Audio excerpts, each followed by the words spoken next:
أرسل رسوله بالهدى ودين الحق ليظهره على الدين كله وكفى بالله شهيدا. أشهد أن لا إله إلا الله وحده لا شريك له إقرارا به وتوحيدا، وأشهد أن محمدا عبده ورسوله الذي لا نبي ولا رسول بعده. اللهم صل وسلم وبارك على نبينا محمد وعلى آله الطاهرين الطيبين وأصحابه أجمعين ومن صار على نهجهم إلى يوم الدين. اللهم انفعنا بما علمتنا وعلمنا ما ينفعنا وزدنا علما. اللهم إنا نسألك علما نافعا ورزقا طيبا وعملا متقبلا. Amma ba'du, jamaah sekalian yang dirahmati oleh Allah, alhamdulillah dengan izin Allah, rahmat dan keberkahannya kita bisa hadir kembali dalam majelis Sahih Bukhari yang insya Allah pada kesempatan ini kita melanjutkan bab masih terkait dengan adab ya ketika buang hajat ya.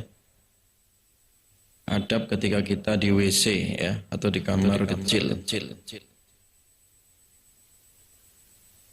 Nah, adab yang berikutnya adalah babu la tustaqbalu al-qiblatu bi ghaitin aw baulin illa indal bina'i jidarin aw nahwihi. Bab tentang masalah tidak dianjurkan alias diharamkan menghadap kiblat bi ghaitin bagi orang yang buang hajat besar ya, buang air besar, au baulin atau buang air kecil. Jadi salah satu adab ketika orang buang hajat ya, baik buang air besar atau air kecil, itu jangan menghadap kiblat ya. Jangan menghadap kiblat ketika membuang hajatnya itu di tanah lapang ya, tidak ada tembok ya atau penghalang antara dirinya dengan arah kiblat. Illa indal bina'i, kecuali di sisi bangunan ya, jidarin tembok au nahwihi atau serupanya ya. Jadi kalau antara dirinya dan kiblat itu ada pembatas tembok ya, dinding ya, itu tidak ada masalah ya.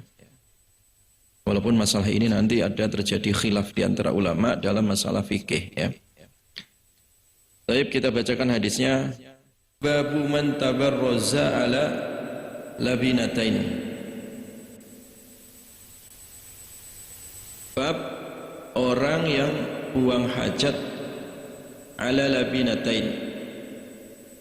Jadi duduk atau jongkok di atas dua bata ya.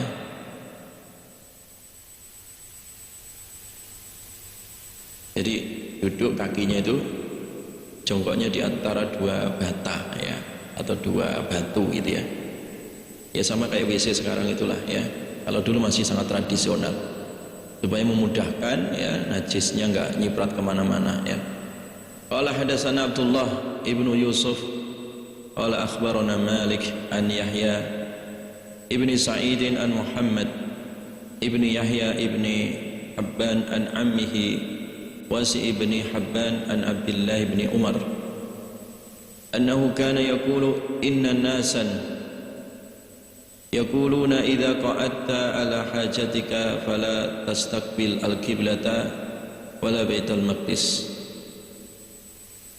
Dari Abdullah bin Umar radhiyallahu an, annahu kana yaqul, bahwa Abdullah bin Umar mengatakan, inna nasan, bahwasanya sesungguhnya manusia, yaquluna, mereka mengatakan, idza qa'adta ala hajati, ketika kamu jongkok ya untuk menuntaskan hajatmu, fala tastaqbil, maka jangan engkau menghadap al-qiblata kiblat, wala Baitul Maqdis, dan jangan menghadap ke Baitul Maqdis.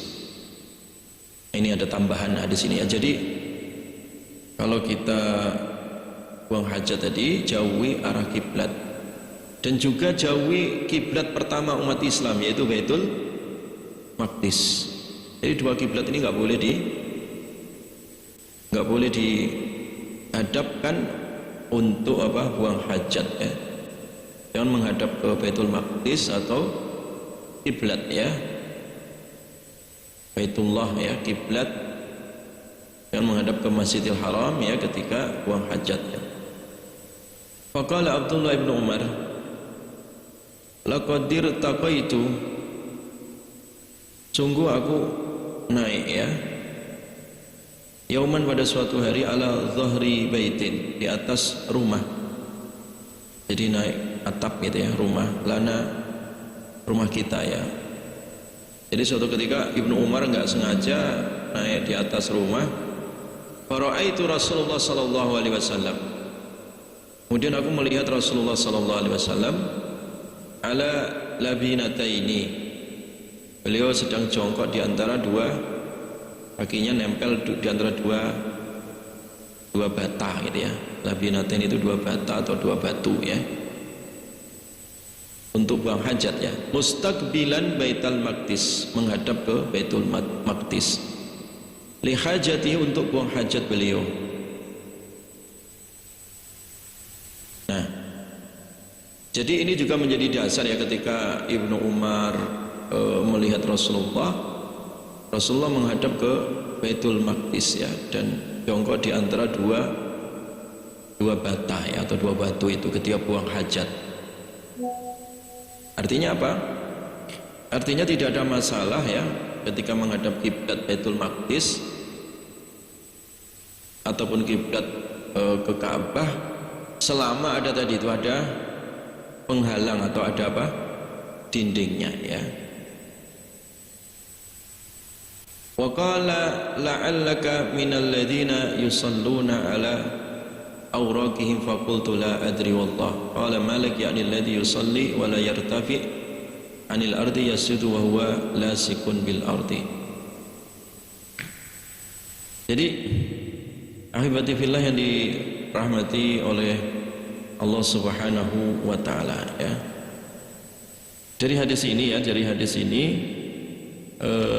Ibnu Umar tadi menceritakan ya, bahwa beliau melihat Rasulullah itu kalau buang hajat ya, jongkok ya, kakinya di antara ini tadi, berada di dua bata ya. Makanya desain WC sekarang itu ya bagus ya, jadi jongkok itu untuk alas bagi kaki, kedua kaki ya, itu pengembangan daripada labinaten ya, bata atau batu ya. Ya sekarang mah udah praktis ya, sekarang sudah sangat praktis. Nah, bagaimana dengan WC duduk? Nah gitu ya. Nah, sebenarnya Rasulullah SAW itu mengajarkannya tadi itu di atas ya, dua labinatain ya, jadi dua bata ya, untuk alas kakinya ya, karena itu lebih mudah ya, itu lebih mudah dan lebih aman gitu ya, untuk apa namanya, untuk buang hajat. Itu normalnya seperti itu ya. Ya kecuali kalau memang bagi orang-orang punya kendala fisik, misalkan susah untuk jongkok, ya pakai WC jongkok nggak ada masalah. Tetapi hukum asalnya itu kalau kita merujuk tadi bagaimana Rasulullah SAW mencontohkan ketika buang hajat, beliau itu di antara dua labinatain tadi ya, di antara dua bata ya, jongkok di antara dua bata.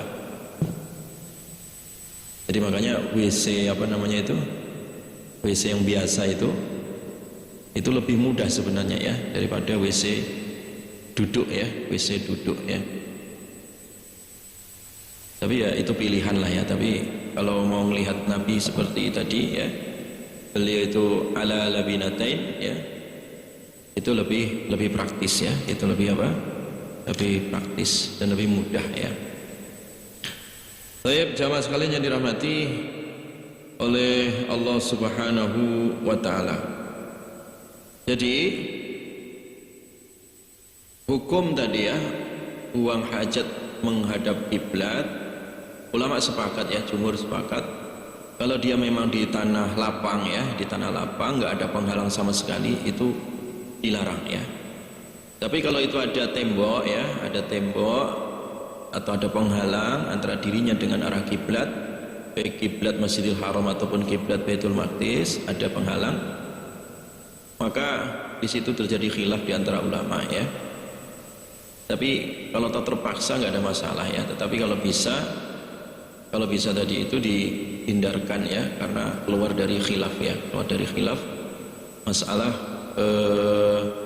menghadap kiblat saat orang buang hajat ya, baik hajat kecil maupun hajat besar.